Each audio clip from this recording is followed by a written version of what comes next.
thing and foremost, I want to give all praises and glory and honor due to Yahweh Ba'Shem, Yahweh Shai, Ba'Shem Kakodash. Double honors to the apostles and elders, a great millstone and rule well. Blessings and salutations be to the hopeful elect. And those in the gospel abroad, lifting up the standard of Yahweh Ba'Shem, Yahweh Shai, wherever it may be. This is just a quick lesson through the spirit in transit. Was looking at the brother from the Baltimore camp. I know he did a lesson yesterday. And also the brother Amun Gabar from the main camp. He did a response to ex-sister or ex-IUIC sister Lee's group, and pretty much gives a tell of a slander campaign. I won't say testimony because technically only men can have testimonies, right? Because testes goes into, you know, your nutsack when you put it on your nuts, you know. Women don't have balls, at least. Women that, well, at least I don't think they should, you know. This day and age, ain't no telling. You get the whole ordeal. But anyway, it's basically, it's titled Slander for Leaving an Organization is Nasty Work, you know, because there's been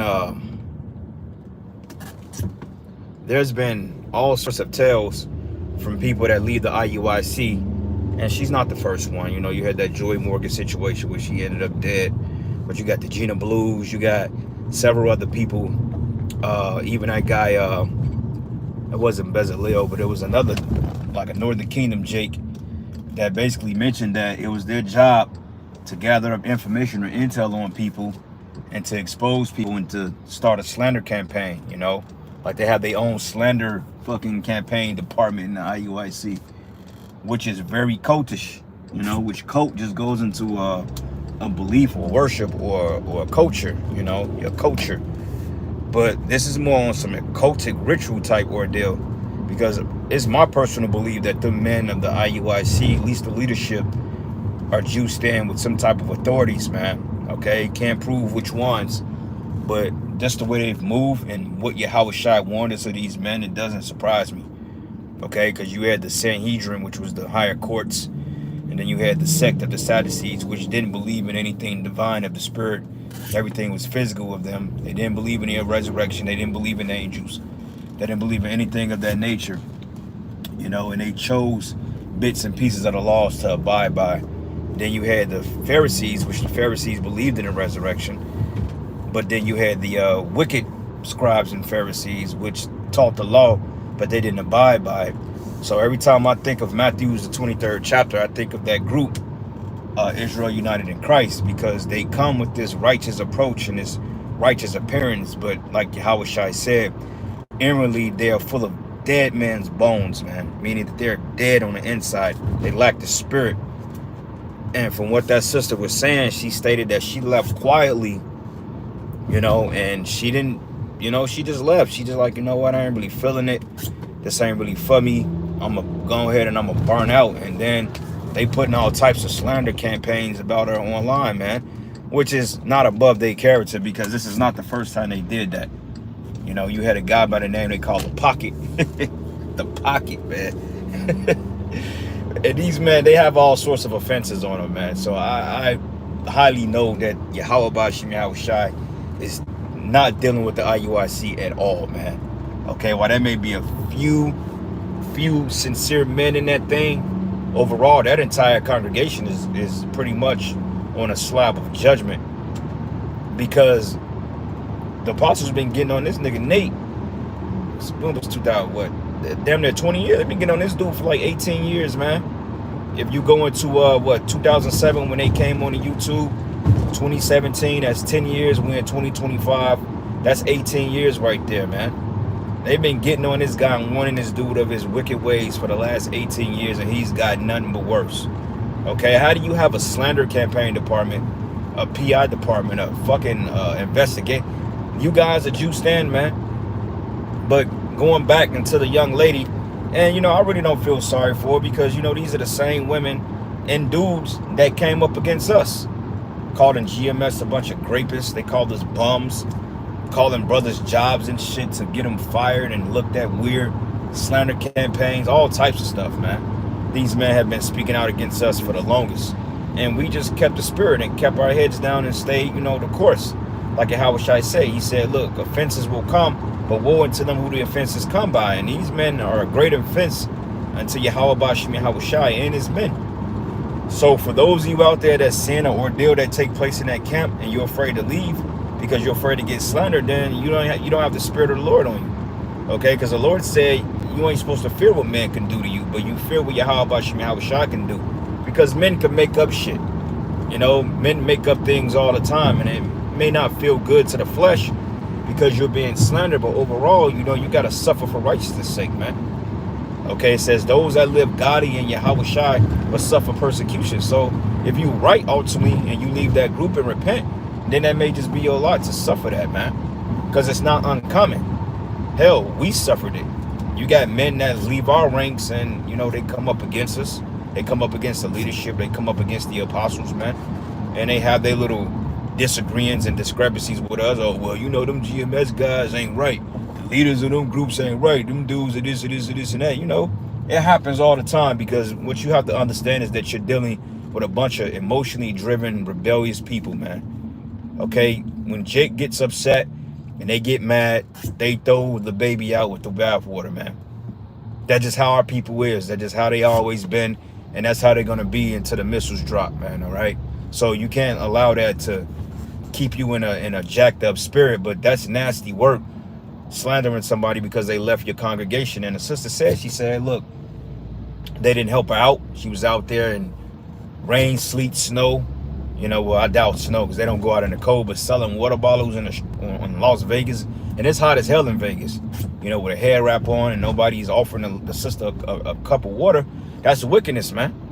All right? Because the scriptures say that you would know my disciples by the love what they have towards one another. And that's not brotherly love. Especially you have women out there selling water bottles, man. Like, what the hell wrong with you, man? Now, the scriptures do go into the virtuous woman and how she's not afraid to work with our hands. But overall, man, that's within the confinement of a marriage, union between a man and a woman. Not no organization. Now, the sisters that we got, they work behind the scenes, and they do things for the brothers and for the men and for the apostles. But I know where in hell we going to have sisters out there slanging water bottles to serve the ministry. Now, if she go out there and sell water on her own accord and she wants to bring the revenue to the camp, that's between her and Yahweh Bashim Yahweh Shai. But I know where in hell it's a doctrine for me to say, you know what, sister, I need you to go out there and I need you to slang 100 water bottles today and bring me back the money. We don't do no shit like that, man. Hell, at the camp when it's hot outside and you got brothers on the other side of the line listening, we offer them water, man. We make sure the brothers is fully hydrated out there, fed, whatever. Because that's how we get down. That's how you're supposed to show your love towards the brotherhood, man. And then she said that she didn't have a job because she had to turn down opportunities on a weekend because them morons teach that the Sabbath is Friday to Saturday, and that's not true, man. Okay, where in the hell in the Bible does it say that the Sabbath is from Friday sundown to Saturday sundown every week, every month, every day of the goddamn year? You're not going to find that in the scriptures, man, because that's false, man. Okay, the Sabbath is according to the new moon. And it is true that the Shabbat can fall on a Friday to Saturday. It can, depending on what day depending on what day the new moon comes in on a month, which moon means month. So if the new moon Shabbat comes in on a Friday evening, then yeah, it will fall on Friday to Saturday evening. It's common sense, right? Amos 7 and 5, I believe, when it says that when the new moon and the Sabbath end, that we may sell corn, But it's not every Friday and Saturday, so you're putting a burden on people because people got shit to do on the weekends, man. Like, certain people got businesses to run on weekends, man. Okay, and the Lord said that the law is not grievous, so you're putting grievous burdens on men's shoulders by putting that on them. Shit, she may want to go and shake her ass in front of her husband on a Saturday night in the living room listening to fucking Marvin Gaye or something, and she can't shake her ass because you niggas teach that, oh, well, it's unlawful for you to do anything on a Sabbath because it falls every fucking weekend. You out your goddamn mind, man. I wish you would tell me that I gotta stay in the house on Saturday evening, especially when you got some snow out. You tripping. Now if it's a Sabbath, then yeah, I'm staying there. But if it's not a Sabbath, shit, I'm going snowboarding, bro. I'm skiing out here. So fuck them dude. Them dudes are wicked, and the Most High is gonna destroy them. But that's nasty work. You know, it's one thing like when you get kicked out of Great Millstone, right? Like we used to do videos on dudes that get kicked out because of their behaviors. You know, ultimately, you know, the behaviors that they exemplify. But it's got to the point now, like we don't even really get into it no more like that, unless the dude just overly wicked and he was just being a demon. Then, you know, we'll let the body know, like, well, yeah, this guy's out of the camp. Don't have no dealings with him, you know. Don't have no dealings with him because, you know, he's out of the camp. But other than that, we're not finna put no slander campaign on a dude, man. You know, now in retrospect, they'll turn around and talk all types of shit about us, how we wasn't right, how we was perverting judgment, and how we were wicked, and, you know, and how we were just these unbearable leaders. Like, that shit happens all the time. No matter how good you are or how upright you are to a nigga, you kick him out the camp, he gonna find every problem in the world he had with you. Oh, I remember that brother was clipping his toenails in my living room, man. And he left the toenail clipper on the fucking table. Like, what, nigga? You know, you a demon because of shit like that. Oh, well, ultimately because you pissed and you left the toilet seat up. You know what I'm saying? A nigga do a video on you over some dumb shit like that. You know, oh, I remember that brother parked his car on my driveway. He wasn't supposed to do that. You supposed to park down the street and walk. What the fuck, nigga? You know? But that's the type of, this is the type of people we deal with. This is why I can't stand dealing with Jake, man. You know? But that's wicked as all hell. You know, you put out a slander campaign on a woman, all because, you know, she decides to leave the organization because it wasn't working to our benefactor. And we've been telling you people the whole time that these groups ain't right, man. Okay, be careful of these 501c3 camps, the ones that got PR firms, the one that seems very commercialized and uniform. You got to be careful of those groups, man, because ultimately the spirit of Yahweh Bashim Yahushua is now operating in these groups, man. You know, that's just what it is. When you got a group or organization that's that big, you know, and a uniform, then they come off just kind of too perfect, then you got to look at it with a side eye, man. Because 9 times out of 10, they not right.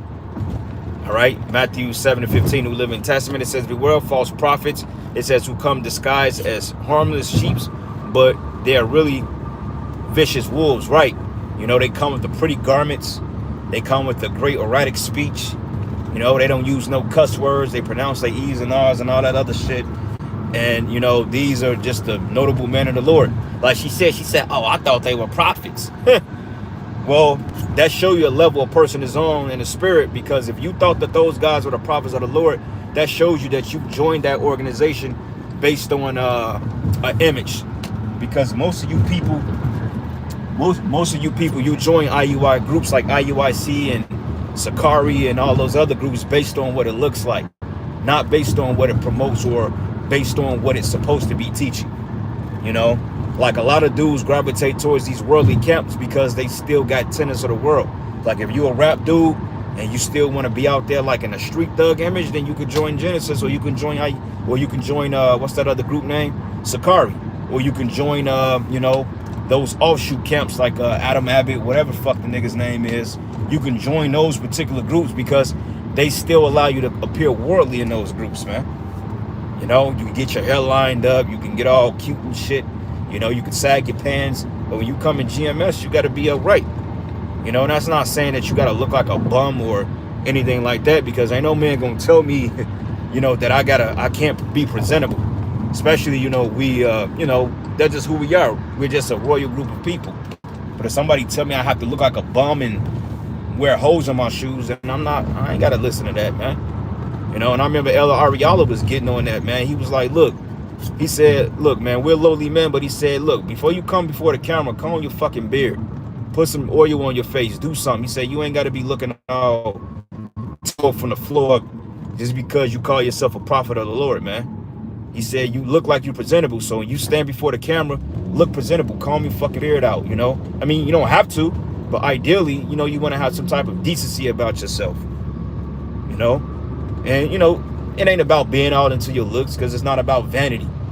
You know, it's just one of them things that, you know, you just want to take care of yourself, make yourself look presentable, because you are representing Yahweh Bashim Yahushai. And Yahweh Bashim Yahushai, they're not, it wasn't out here like just some derelict bums. Even though Yahushai was a poor man, Well, he gave his riches up to serve the poor, just like Moses. But Yahushua had a lowly, comely appearance, meaning he was humble. You know, I mean, that don't mean that he wasn't out there, fro falling out, bald spots and patches and shit in his beard. No, you know what I'm saying? He was just about his father's business. That don't mean that Yahushua didn't wash his ass or didn't brush his teeth. You know what I'm saying? He took care of himself. But these other groups, man, they make it seem like you got to be in some beauty pageant. That's not what this is about. You know. But anyway, that's pretty much it, man. I'm getting ready to be in my location here in a second. I'm gonna read his last precept, Sirach 13:16. It says, all flesh consorted according to his kind, and a man will cleave to his like. Right. So if you got a group of men that's in a spirit of carnality, then they gonna link up together, because, you know, birds of a feather flock together. And that's a true statement. Even among men in the world, birds of a feather flock together. You know, if you don't have anything in common with the person, then usually you won't stick around. You see? That's why, like, when we go with brothers, we go to spots, we all on one vibration, we all on one accord, because we all feel the same way about the mission at hand. You know, even though we may have different mentalities, and, you know, we're different men, and, you know, we have different personalities, but overall, you know, we all have that same outlook to finishing the mission. You know? So there we go. I can't even read it, brother. They cut it off. You know, they cut these comments off, man. 1 Corinthians 3:17, it says, if any man defile the temple of the Most High will destroy. Right. You know. So overall, man, you know, that's nasty work. You know, Yahushua is not dealing with that.